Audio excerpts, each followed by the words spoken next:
banyak sekali orang-orang yang sebetulnya pecundang. Dia itu culas. Dia inginnya mengambil satu value dari orang lain, tapi nggak mau asor.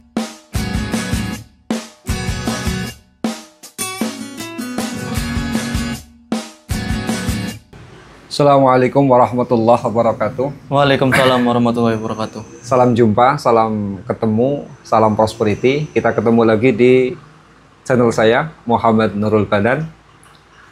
Untuk kali ini saya ingin membicarakan hal yang sedang viral, ya, mengenai kasusnya guru madrasah diniyah, guru Madin di Demak, yang kemarin baru saja viral.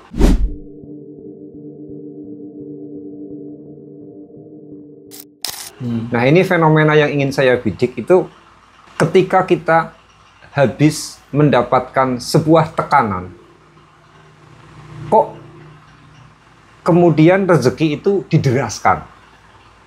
Sehabis kita mendapatkan tekanan, sehabis kita mampu memaafkan, ini rezeki kita semakin deras. Kasusnya saya ambilkan dari kasus yang sedang viral. Ini kasusnya Kiai Zuhdi. Ya. Kiai Zuhdi di Demak, guru Madin di Demak. Beliau itu mengabdi selama 30 tahun sebagai guru Madin. Ya, yang namanya madrasah diniyah itu kan memang bukan profit ya, bukan bisnis. Makanya gajinya nggak seberapa. Tunjangannya cuma 450.000, dibayarkan 4 bulan sekali. Berarti sebulan cuma dapat sekitar ya 110 kan. Buat ganti bensin aja nggak cukup kayak gitu. Karena memang bungkusannya, badongannya itu badongan dakwah yang namanya madrasah diniyah ini. Jadi nggak ada istilah mencari uang, mencari profit. Nah, di sini kemarin guru Madin tersebut itu baru saja diperas oleh salah satu wali murid yang kemudian menjadi geger ini kan. Diperas sampai 25 juta. Dan saya kira penonton itu sudah tahu semuanya kasusnya. Diperas sampai 25 juta, kemudian hanya disanggupi 12,5 juta. Katanya jual motor, sampai jual motor untuk membayar tersebut. Tapi motornya sih nggak jadi dijual.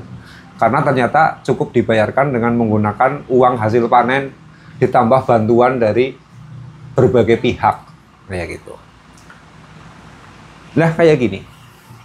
Kenapa orang itu ketika sehabis mendapatkan tekanan kemudian mampu memaafkan tekanan tersebut, rezekinya kok makin deras seperti hanya Kiai Zuhdi itu. Assalamualaikum warahmatullahi wabarakatuh. Mohon maaf, saya jeda sebentar materi kontennya. Mohon izin untuk kasih informasi. Insya Allah saya membuka kelas training Servo Prosperity Batch 12 di tanggal 27 Juli 2025. Kelas training Servo Prosperity adalah kelas training spiritual finansial melalui basic need. Di kelas ini selama lebih dari 20 hari Anda akan saya mentori untuk memahami sistem Servo Prosperity alam semesta untuk meningkatkan finansial Anda. Segera daftar dengan klik link di deskripsi video. Kiai Zuhdi ini adalah orang yang sebetulnya terus-menerus memberikan value kepada orang lain. Memberikan sebuah nilai, memberikan sebuah harga, nilai harga kepada orang lain. Sementara posisi sebagai murid itu posisinya adalah posisi orang yang mengambil suatu value dari orang lain. Karena apa? Seorang murid ketika belajar kepada guru, dia ini sedang mengambil ilmu. Ilmu itu kan sebuah value. Diambil. Sementara posisinya, orang ketika mengambil value dari orang lain, itu kedudukannya pasti kedudukan asor.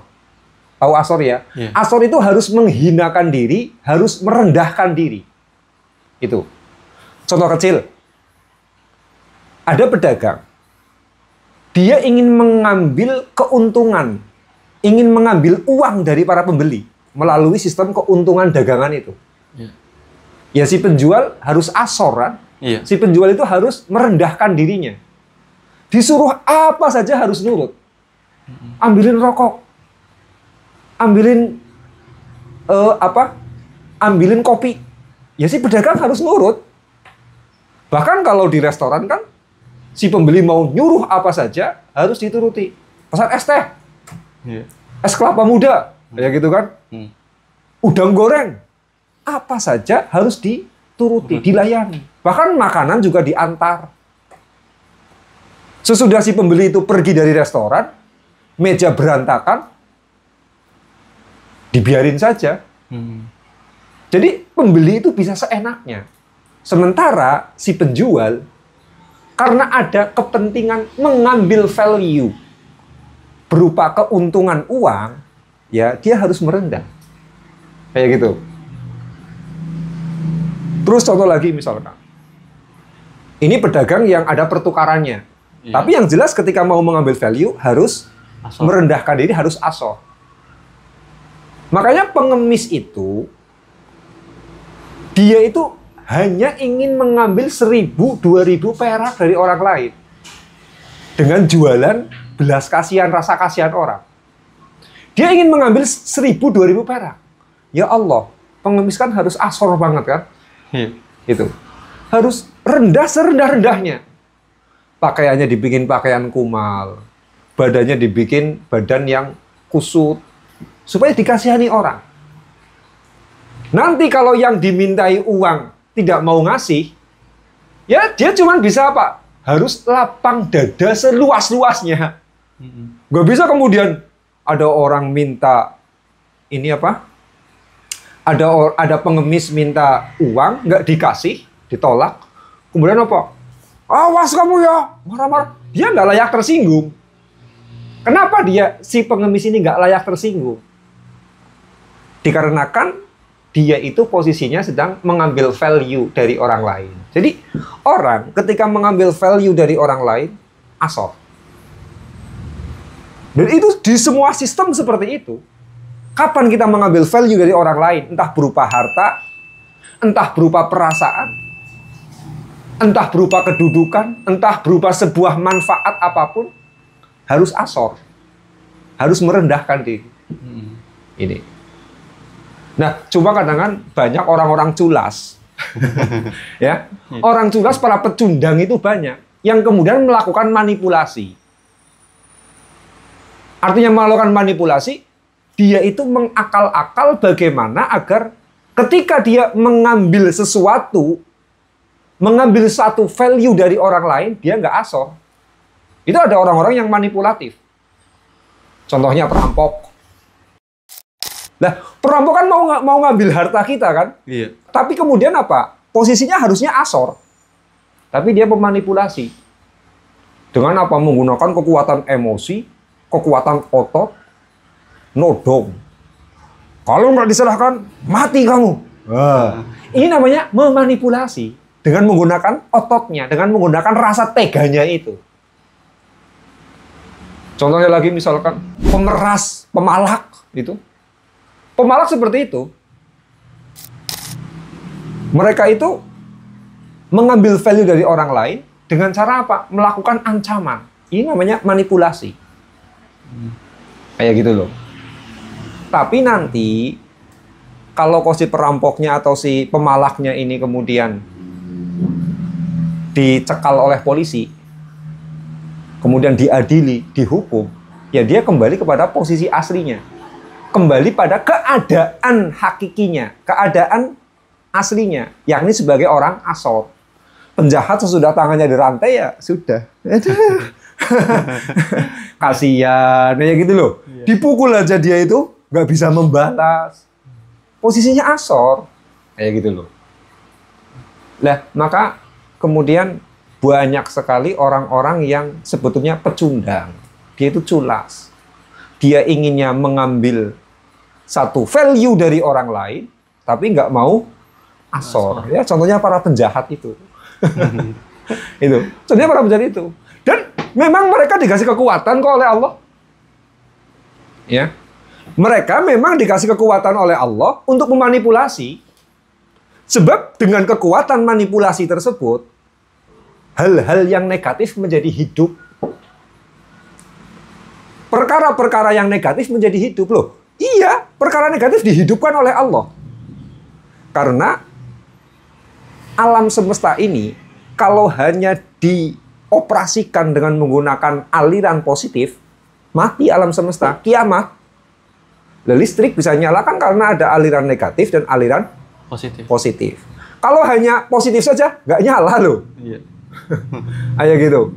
Yang namanya handphone, harus ada tombol on, juga harus ada tombol off. Kalau hanya tombol on saja nggak ada off-nya, kiamat nggak jadi. Kayak gitu. Manusia saya, kenapa saya masih bisa hidup? Karena ada on dan off, ada positif dan negatif. Satu sisi saya punya pahala. Sisi lain, saya adalah pembuat dosa. Ini, saya adalah pembuat dosa. Makanya dosa itu menghidupkan. Ya, kalau kita sudah terlalu bersih, nggak ada dosa, ya kita juga cepat mati kok. Kayak gitu loh. Saya ada ini ya, seorang kepala sekolah. Orangnya jujur, pekerja keras. Nggak pernah ngomongin orang, nggak pernah rese sama orang. Dia tuh lurus, jujur. Makanan halal semuanya, rezeki halal semuanya. Adanya cuman baik, dan baik.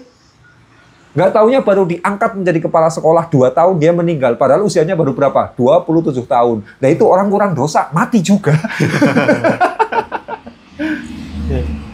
Ini ya, kurang dosa mati juga. Itu karena hanya dialiri aliran plus. Nah, orang-orang yang manipulatif, mereka itu ingin mengambil value dari orang lain, tetapi kemudian mengakali supaya dia itu tidak asor. Ini memang dikasih kekuatan untuk melawan kepada kebaikan kepada kita. Mereka dikasih kekuatan untuk melawan kebaikan. Dihidupkan sengaja oleh Allah. Oleh Tuhan sengaja dihidupkan, dipelihara, diizinkan. Karena apa? Dengan ada pertarungan antara positif dan negatif, alam semesta ini hidup. Alam semesta ini lestari. Itu. Kalau kemudian orang-orang yang manipulatif langsung kena karmanya. Kayak gitu. Orang-orang yang manipulatif, para penjahat yang manipulatif, langsung kena karma punya. Mereka langsung kena bencana, langsung kena azab, langsung habis. Ya, akhirnya kebaikan itu yang akan selalu menang. Dan ketika kebaikan selalu menang, ya sudah. Alam semesta hanya mengalir aliran positif. Yang terjadi adalah kiamat. Itu. Nah, karena ini kan alam semesta juga menyeimbangkan diri antara negatif dan positif dengan konsisten. Konsisten. Satu sisi ada belahan dunia yang isinya itu adalah orang-orang yang ingin taat. Contohnya misalkan di Mekah, di Ka'bah. Semua orang datang ke sana itu ingin ibadah. Ya ada yang mencari uang. Ada juga di sana orang yang jahat. Tapi mayoritas yang datang ke sana adalah orang yang ingin taat. Mengalirkan aliran positif. Gitu. Atau mungkin di Golden Temple di India. Orang yang datang ke kuil emas, mereka semuanya orang-orang yang ibadah, ingin mensucikan diri. Rame juga itu Golden Temple. Ka'bah juga rame. Kayak gitu. Atau yang datang ke mana itu? Roma, Vatikan, ya. Yang datang ke kota Vatikan, tahta suci Vatikan. Mereka orang-orang yang mensucikan diri, yang mengalirkan energi positif. Tapi di belahan dunia yang lain, ya kemudian banyak sekali tempat-tempat yang dipelihara oleh Tuhan untuk maksiat. Itu ya. Saya pernah ke distrik Rijn di Belanda, di Amsterdam. Ya Allah, jalan-jalan ke sana, satu kampung luasnya melebihi satu kampung. Itu ya. Kalau malam hari itu ada akuarium, ya. Kaca akuarium di sebuah ruko, di dalamnya ada perempuan telanjang. disorot menggunakan lampu merah. Dia pakai celana dalamnya cuma apa? Nutupin lubang vaginanya aja loh. Itu, cuma nutupin lubang vaginanya aja. Pakai BH-nya cuma nutupin bagian puting susunya aja. Kayak gitu. Nanti ada laki-laki yang jalan-jalan di sana, orang-orang nakal yang jalan-jalan ke sana, akad jual beli. Coba, tempat maksiat difasilitasi oleh Tuhan, dipelihara. Kalau kita melihat Al-Quran kan seharusnya diazab, ya kan? Iya, betul. Katanya kaumnya Nabi Nuh, ya, kaumnya Nabi Nuh durhaka diazab, kaumnya Nabi Lut durhaka kemudian diazab. Loh, kok di Amsterdam yang sebegitu ngeri maksiatnya, ribuan orang, ribuan wisatawan setiap malam datang ke distrik tersebut, nggak ada yang kena azab, mereka lancar rezekinya. Karena apa? Digunakan, memang sengaja oleh Tuhan itu diizinkan untuk mengimbangi aliran positif. Ini yang negatif sengaja diizinkan oleh Tuhan. Silahkan, kamu terus eksis. Kayak gitu. Katanya kaumnya Nabi Lut, gara-gara mereka itu melakukan hubungan sama jenis diazab, dimusnahkan oleh Tuhan. Nyatanya bangsa Eropa, dan sekarang Thailand juga sudah mengesahkan perkawinan sejenis, mereka tetap eksis. Karena ya memang diizinkan oleh Allah, diizinkan oleh Tuhan. Karena kalau mereka dimusnahkan, yang maksiat dimusnahkan, tidak ada keseimbangan antara yang negatif dengan yang positif. Nah, begitu pula ya. Begitu pula kenapa kita itu kadang menghadapi orang-orang yang jahat, yang memanipulasi, mereka sebetulnya memeras kepada kita. Mereka sebetulnya toksik kepada kita. Mereka sebetulnya menyerang kepada kita. Mereka sebetulnya mengambil satu value dari diri kita. Tapi mereka kok nggak kualat-kualat? Kenapa mereka nggak kena karma? Karma buruk maksudnya. Kenapa mereka nggak hancur-hancur? Dikarenakan apa? Mereka memang diizinkan oleh Tuhan untuk hidup, untuk bertahan, untuk eksis. Sehingga nanti akan terjadi pertarungan antara kebaikan dan keburukan. Ketika terjadi pertarungan kebaikan dan keburukan, ya ini listrik dialiri positif dan negatif nyala. Kayak gitu. Handphone dialiri tombol on dengan off nyala. Alam semesta dialiri maksiat dan maksiat dan ketaatan nyala. Dialiri dosa dengan pahala nyala. Kalau semua orang takwa mati semuanya. Kiamat. Ini loh, ya, kiamat. Nah, ini. Jadi orang-orang yang dengki kepada kita, orang yang jahat sama kita, orang yang mengambil value dari kita, kok mereka itu kok masih eksis, nggak hancur? Ya memang itu digunakan, diizinkan oleh Allah untuk mengimbangi sebuah kebaikan. Maka kehidupan kita kalau ingin berbuat baik, ya kita harus bertempur dengan buruk. Ya, kita ingin memenangkan kebaikan, kita harus bertempur dengan keburukan. Kita ingin memenangkan keburukan, mau nggak mau kita harus bertempur dengan kebaikan. Kayak gitu. Cuman ya itu, keburukan nggak usah disuruh. Ya kan? Iya, betul. Nggak usah didhawuhi, itu nggak usah. Ayo orang-orang berbuat buruk biar alam semesta lestari. Nggak usah didhawuhi. Otomatis berbuat buruk itu jalan sendiri kok. Tapi itu, kalau kita berbuat baik, harus berhadapan dengan kebaikan. Dan kalau kita berbuat kebaikan, kita harus berani berhadapan dengan keburukan. Isinya itu perang. Karena apa? Keduanya saling menyeimbangkan. Gitu. Nggak pernah dimusnahkan.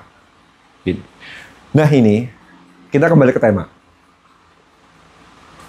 Orang, ketika mau mengambil value dari orang lain, entah itu mengambil value-nya bentuk harta, bentuk perasaan, bentuk harga diri, ya, ataupun kemudian bentuk nyawa, apapun itu bentuknya, ketika kita mengambil dari orang lain, posisi kita adalah asor. Itu. Posisinya harus asor. Lah ini. Sosok wali murid yang disebut namanya SM. Itu. Inisialnya SM. Dia itu sebetulnya terus-menerus mengambil satu value dari sosok Kiai Zuhdi. Ngambil value terus. Berupa apa? Ilmu. Karena ternyata si SM, si wali murid ini, dulu ngajinya juga sama Kiai Zuhdi ini. Diajar sama Kiai Zuhdi.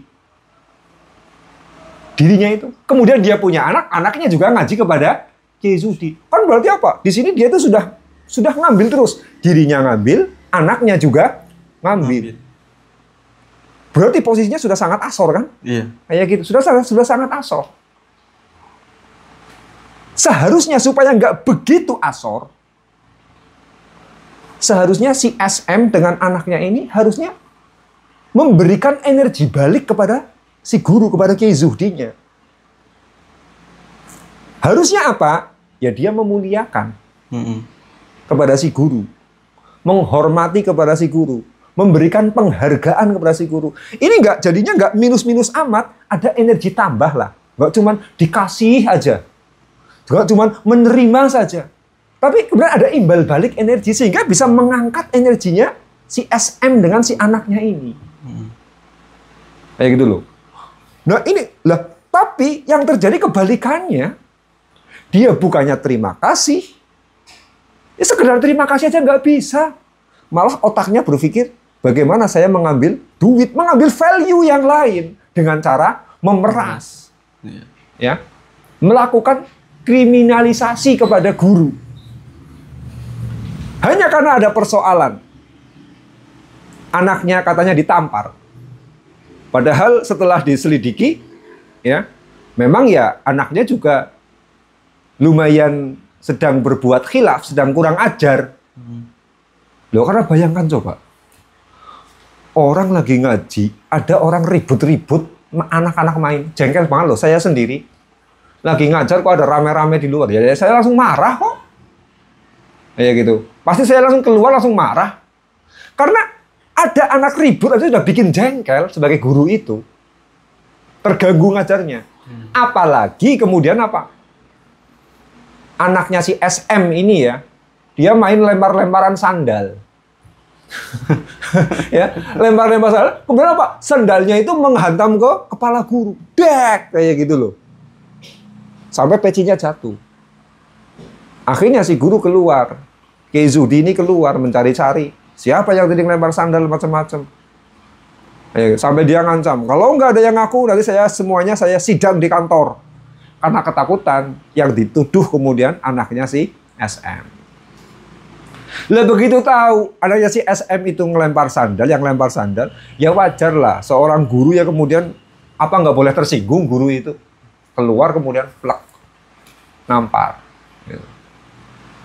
Kemarin itu ada yang komentar di tulisan Facebook saya ketika saya membahas ini. Iya betul, melempar sandal itu memang tidak etis. Tapi apa iya menampar anak itu juga etis? Wow. Saya langsung jawab apa? Kalau Anda berkomentar seperti itu, sini saya lempar kepala Anda pakai sendal. Pakai sendal saya. Coba bagaimana rasanya? Artinya biar dia tahu bahwa hal yang paling menyakitkan bagi kita ketika kepala kita itu diinjak, entah itu sengaja entah tidak, kita pasti tersinggung kok. Apalagi guru dalam posisi keadaan capek, dalam posisi mengajar, ingin ketenangan, dilempar sandal, kayak gitu kan? Ya wajar lah kalau tersinggung ya kan? Iya. Makanya dia kemudian keluar menampar. Lah, menampar kepada si anak ini pun cuman pembinaan, nggak sampai melukai, enggak. Di visum ya nggak ada apa-apanya, enggak. Kayak gitu loh. Ini kan berarti. Lah kemudian setelah si anak itu pulang, lapor sama orang tuanya. Katanya saya ditampar sama orang tuanya, merespon malah, wah kesempatan ini cari untung. Dimintai denda sampai 25 juta. Padahal dia menerima ilmu dari Kiai Zuhdi saja, baik ibunya maupun anaknya, dia itu sudah posisinya ngambil dari Kiai Zuhdi. Orang ngambil harus asor. Bukannya ngelunjak, tapi harus asor. Malah ditambahi lagi, dia ingin mengambil uangnya Kiai Zuhdi. Makin asor nggak? Iya. Jelas makin asor. Sebaliknya, orang yang memberikan value kepada orang lain, suatu nilai kepada orang lain, dia pasti itu gagah. Kita sedekah. Nih, buat kamu uangnya. Gagah kan? Iya. Kayak gitu loh. Lah yang disedekahi cuma matur nuwun. Ya ngasal. Itu loh ya. Yang Gagah yang memberikan value. Ini. Guru juga punya kuasa kepada muridnya. Ayo berbaris, ayo berdiri, ayo duduk rapi. Dia ada kuasa untuk memerintah kepada si murid. Karena si guru posisinya itu memberikan value. Jadi orang ketika menerima value itu harus asor. Ketika memberikan value dia jadinya gagah. Ini. Kiai Zuhdi itu gagah terus. Karena apa? Terus-terusan memberikan value kepada si SM. Itu. Dengan memberikan value berupa ngaji, berupa ilmu. Terus dia tuh makin gagah. Nah itu. Dan resiko orang yang memberikan value, karena dia memberi, dia pasti kaya. Sama aja. Saya punya uang, saya memberikan value berupa uang kepada si penjual HP. Saya punya kekayaan berupa HP. Makin kita memberikan value pada orang lain, makin sering memberikan value, kita gagah. Sudah kita gagah, rezeki kita itu menjadi tambah. Kekayaan kita pasti bertambah. Ini resiko orang yang memberikan value. Sebaliknya, orang yang menerima value, dia harus kehilangan. Itu. Dia harus kehilangan. Iya, kita ingin menerima value berupa cuan dari orang lain. Berupa keberuntungan dari pembeli. Ya kita harus kehilangan barang. Misalkan yang beli itu butuh rokok. Kita ambil keuntungan dari rokok. Iya kita menerima keuntungan, tapi kita harus kehilangan rokok. Nih rokoknya, dan harus dikasihkan. Nggak bisa kemudian sini keuntungannya diambil, rokoknya tetap utuh, nggak bisa. Makanya orang yang menerima value, yang mengambil value, dia pasti akan kehilangan. Tapi orang yang memberikan value, dia itu pasti akan memiliki, akan menambah kaya. Nah sekarang posisinya, si SM terus ngambil value, berarti dia semakin kehilangan. Sudah mengambil value ilmu, dia kehilangan. Apalagi ditambah memeras uang, mengambil value uang, dia makin kehilangan. Berarti posisinya semakin miskin. Ini. Sebaliknya Kiai Zuhdi, dia terus memberikan ilmu, memberikan value berupa ilmu. Ditambah apa? Uang dia berikan. Walaupun nggak ada, dia paksa-paksa agar ada. Ini. Sementara orang yang memberi pasti akan tambah kaya kok. Ya. Pasti akan tambah kaya. Lah, akhirnya yang terjadi, energi alam semesta ini ketika sudah lepas dari manipulasi si SM. Tadinya kan si SM ini, si wali murid ini memanipulasi kan? Iya. Dia ibaratnya dia pelaku kejahatannya. Terus ngambil value kepada orang lain. Tapi dia berlaku seperti korban. Ya gitu loh. Malah kemudian mencoba untuk ngambil uangnya. Dia itu memposisikan diri sebagai victim, sebagai korban. Dia memanipulasi. Menggunakan LSM untuk meneror dan lain sebagainya, untuk menekan. Dia manipulasi. Tetapi sesudah kemudian viral di media sosial, ya, semua orang itu menghujat kepada si SM, manipulasinya itu runtuh.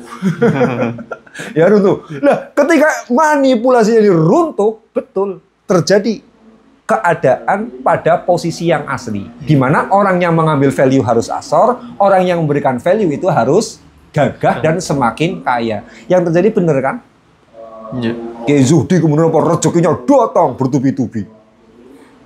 Ada wakil gubernur Jawa Tengah datang, ada Gus Miftah, berbagai lembaga sosial datang membantu.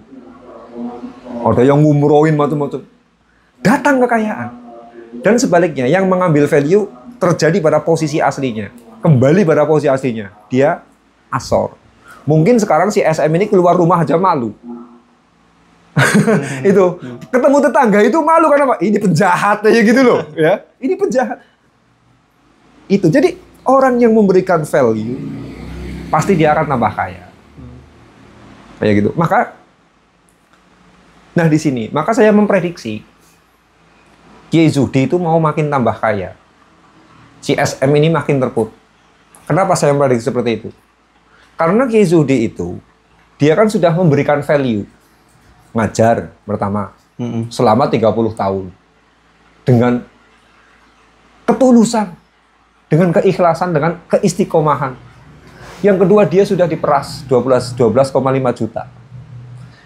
Pinternya Kiai Zuhdi ini, ketika dimintai maaf oleh SM, dia dengan enteng hati memaafkan. Lah, ketika dia itu dimintai maaf, kemudian dia memaafkan, ini Kiai Zuhdi itu berarti menambah value untuk dirinya sendiri. Iya kan? Iya. Coba kalau dia nggak memaafkan. Enggak, kamu harus kepalanya buntung, misalkan kayak gitu. Kepalanya harus patah kamu. Seumpama dia tidak memaafkan. Ini kan mending ada istilahnya apa? Dia tidak menambah value terus-terusan. Dan pihak si SM ini ya, pihak si SM itu ada kesempatan untuk menambah value kepada dirinya, tidak berkurang terus. Tapi dengan dimaafkan, itu value-nya yang sudah dimiliki oleh Kiai Zuhdi tidak terambil sedikit pun karena dia memaafkan. Itu loh. Sementara ditambah lagi ketika uang dendanya itu mau dikembalikan, yang 12,5 juta itu mau dikembalikan, dia menolak malah Kiai Zuhdinya itu. Kan jadinya apa? Si SM yang memang sudah minus energinya karena terus-terusan ngambil value dari orang lain, yang sudah minus, nggak ada kesempatan sedikit pun untuk menambah value kepada dirinya. Padahal yang menjadikan kaya itu adalah menambah value. Menambah value dengan cara memberi. Dia mau mengembalikan saja sudah nggak bisa mengembalikan uangnya. Kan coba, kira-kira Kiai Zuhdi egois banget nggak? Egois, sudah memaafkan, uangnya nggak mau dikembalikan. Itu loh. Jadi Kiai Zuhdi itu terus-menerus menambah value. Sementara si SM ini nggak bisa berkutik apa-apa. Sudah minus, mau mengisi sedikit value kepada dirinya. Ya ketika si Kiai Zuhdi itu nggak begitu egois, kayak gitu loh. Ada orang minta maaf, ya jangan dimaafkan lah. Ada orang mau mengembalikan uang, ya diterimalah. Syukur didenda 100 juta atau berapa, tuntut balik. Kayak gitu loh. Ketika menuntut balik dan lain sebagainya, ini justru Kiai Zuhdi itu kehilangan value. Gitu. Nah, SM nggak ada kesempatan ini untuk menambah value, itu nggak ada. Hanya ngambil terus kemudian apa? Stuck. Sesudah ngambil value terus, energinya sangat berkurang, dia stuck. Karena apa? Mau mengembalikan nggak boleh, nggak diterima. Meminta maaf, ya dimaafkan. Kayak gitu loh. Dimaafkan.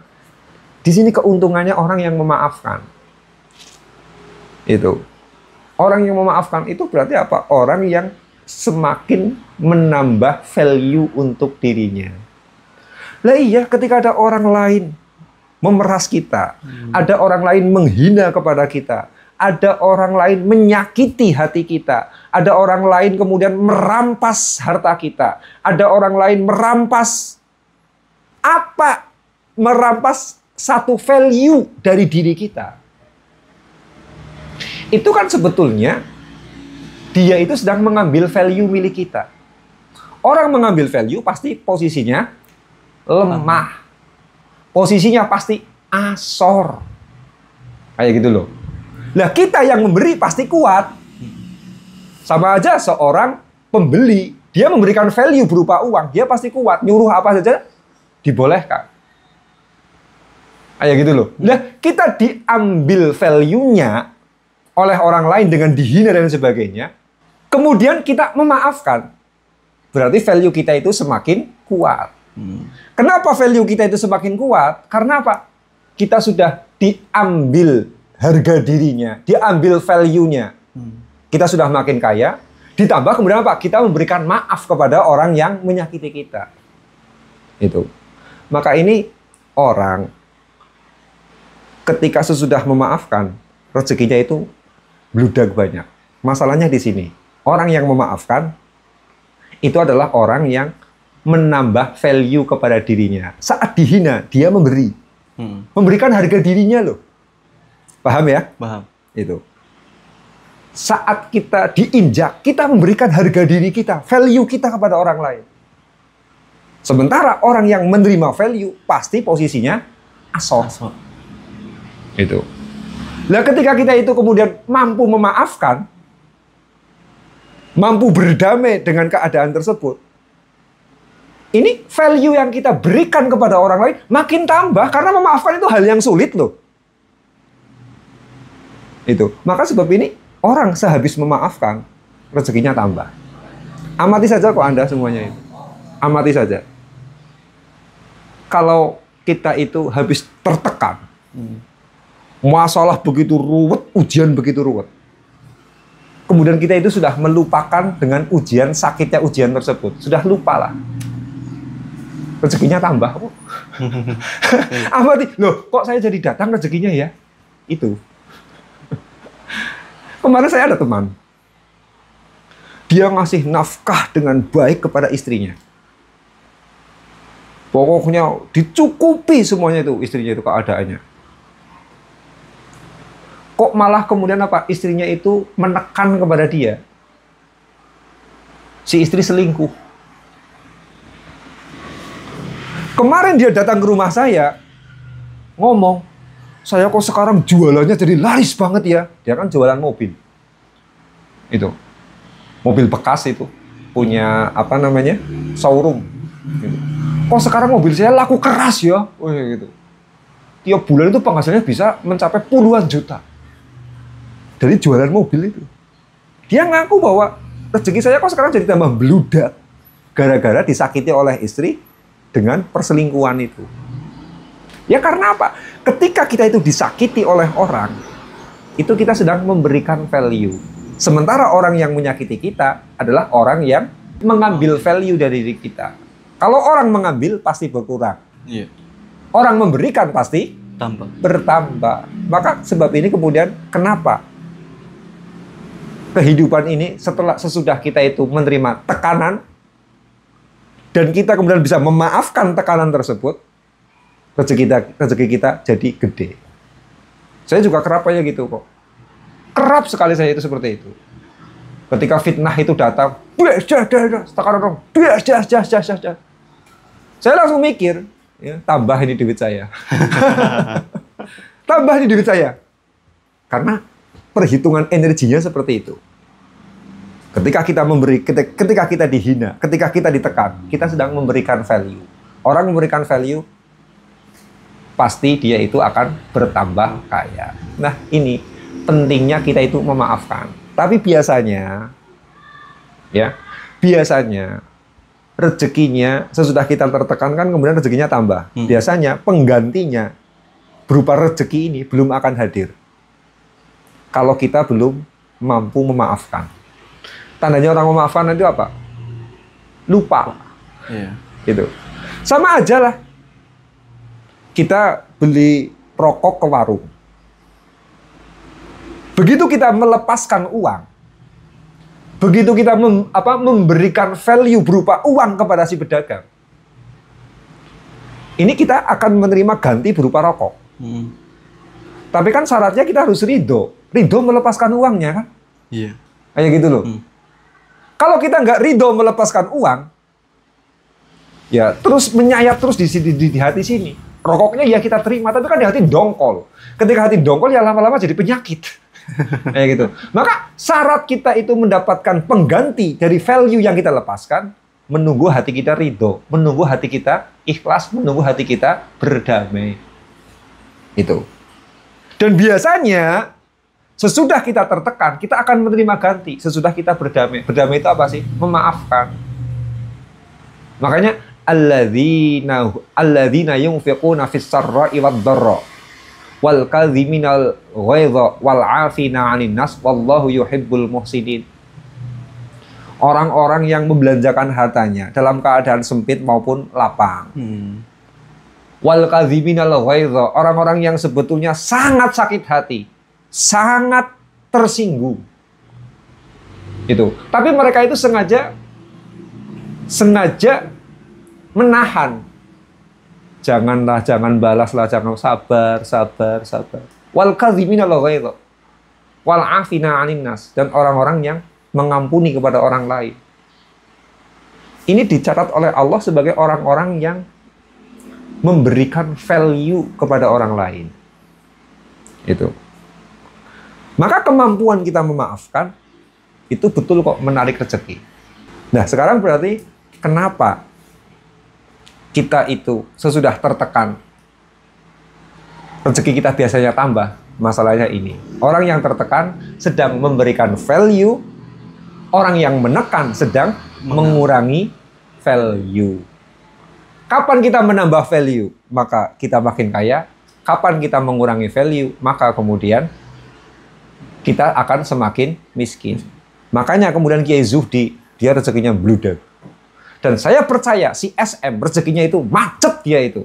Karena keluar rumah aja udah malu. Macet. Karena apa? Dia terus-terusan mengambil value, akhirnya berkurang terus energi kayanya. Sementara Kiai Zuhdi terus-terusan memberikan value, sehingga selalu bertambah rezekinya, bertambah kekayaannya.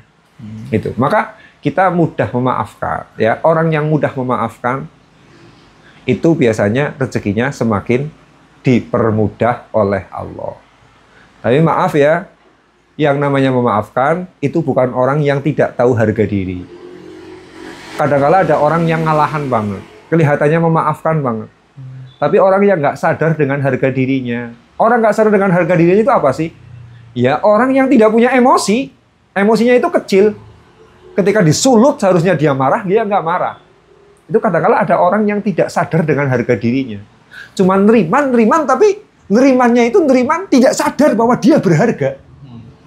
Nah, yang menarik rezeki gampang itu adalah orang yang dia itu neriman, tapi dengan sadar dia neriman. Dia sadar dengan harga dirinya. Hatinya juga terluka. Tapi dia berusaha untuk memaafkan. Paham ya? Iya. Beda kasusnya. Itu. Dia sakit, dia sadar bahwa saya sangat berharga kok dihinakan kayak gini. Tapi dia kemudian berusaha keras untuk memaafkan. Lah sudahlah, jangan ngamuk-ngamuk, nggak ada manfaatnya, nggak usah bales. Itu namanya wal-afi na'anin nas. Orang yang bisa memaafkan orang lain. Ini yang tambah rezekinya. Beda kasus. Gitu. Nah, karena ini kemudian dari kasusnya Kiai Zuhdi dan kasusnya SM, kita bisa belajar bahwa tekanan hidup itu pasti ada penggantinya. Karena kita sedang memberikan sebuah value. Tapi untuk menghadirkan value kekayaan tersebut dalam kehidupan kita, syaratnya kita harus wal kadhiminal ghaidha wal 'afi 'anil nas. Syaratnya kita harus mampu mengolah emosi kita, ya, menahan emosi kita ketika dalam keadaan marah. Kemudian apa? Kita mudah memaafkan kepada orang lain. Dan saya prediksi Kiai Zuhdi mau makin kaya. Karena dia ada kemampuan memaafkan, ditambah lagi apa? Dikembalikan uangnya dia nolak. Dan si SM makin terpuruk karena apa? Tidak ada kesempatan untuk menambah value. Padahal dulu dia sudah mengambil value begitu banyak. Sudah dia makin miskin. Itu.